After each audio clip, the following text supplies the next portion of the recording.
We'll go. All right, so happy Sacred Sunday. We're back with another one. Let's see.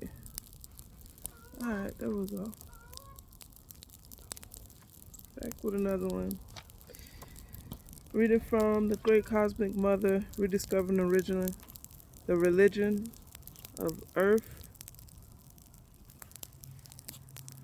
First episode, we did the introduction. Um, but let me read this part of the introduction that I didn't do on the last episode. And we're going to go just straight right into it every time now.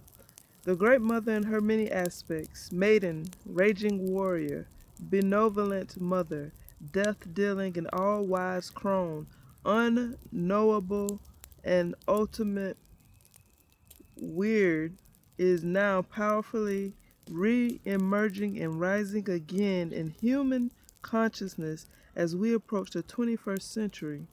Isis, Mawulisa, Demeter, Gaia, Shakti, Dakinis,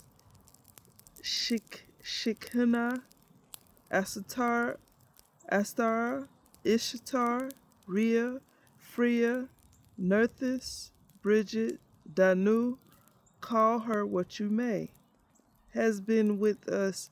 Call her what you may. She has been with us from the beginning and awaits us now. She is the beauty of the green earth, the life-giving waters, the consuming fire, the radiant moon, and the fiery sun. She is star goddess and spider woman. She weaves the luminous web that creates the universe. As Earth, the great planetary spirit being, she germinates life within her dark womb. After thousands of years of life-denying and anti-evolutionary patriarchal cultures that have raped, ravaged, and polluted the earth, she returns. The earth's immune system is breaking down, and so is ours.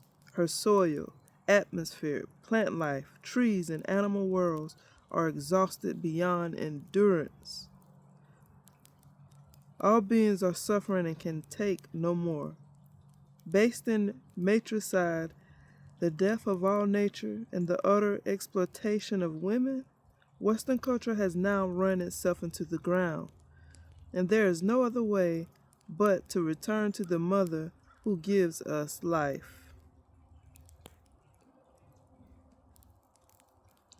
If we are to survive, we have to attune yet again to the spirits of nature, and we must learn to hear the voices of the ancestors who speak to us from their other world realms. There is a growing feminization of poverty worldwide, especially in the third world, more truly of the first world, being that we are the first landmass that was birthed out of the primordial waters, where women's livelihoods and lands are being taken from them, much thanks to Western U.S. imperialism and so-called development schemes that exclude women. By the Council of Nicaea, like the White House and these representatives of U.S. and the church system and even the music industry. I mean, it's dominated by men. It's dominated by men.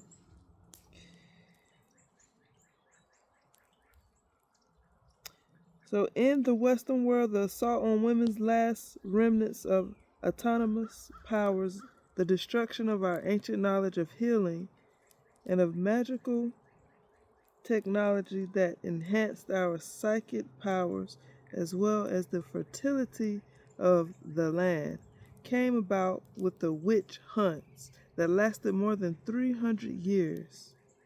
In Europe, it has taken women until now to even dare to think our own thoughts and to articulate them, to dream our own dreams.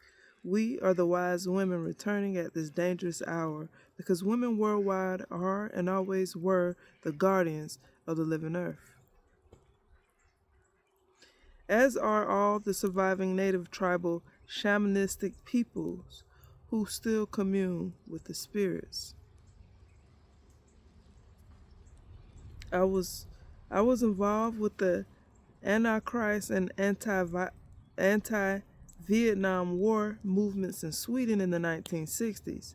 I've also been active in the women's movement in Britain since the beginning. My political activism always grew out of my spiritual understanding of the earth as the living mother because the goddesses because the goddess is injured wherever there is injustice, wanton cruelty, poverty, and pollution.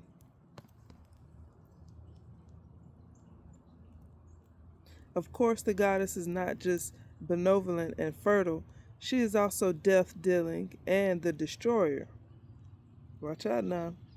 But these are natural forces, neither good nor bad, in the impersonal universal dance.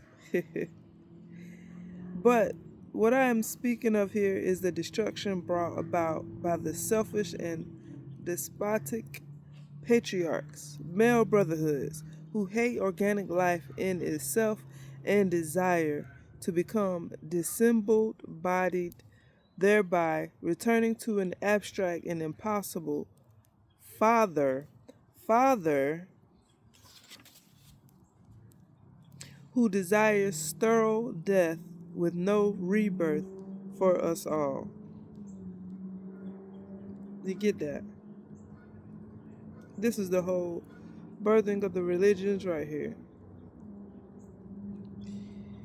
I do not believe that it is biologically given in men to be violent and destructive. There would never have been peaceful maternal cultures such as we explore in this book if this were so. I am primarily an artist, a creator of visionary images who also felt an urgent need to communicate through writing. The reason I originally wrote the first pamphlet about the ancient goddess in 1975, titled The Ancient Religion of the Great Cosmic Mother of All, and run off on stencils, was because I needed to clarify to myself and to others where my images came from. On a note, I will say this. It's funny how we don't have to question or have to prove. It's like we have to have proof for everything. You have to have proof for everything. But when it comes to God of the Bible, we don't have to have proof. Like, if you go to somebody about any type of valid information, they want proof. How you know that? Or where you get that from? Where you get that information from? Where your references? What book you reading? Or what you studying? What?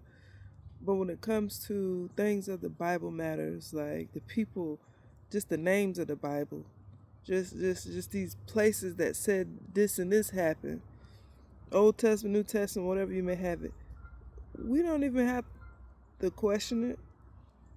Like, we don't have to have proof of this stuff. Okay.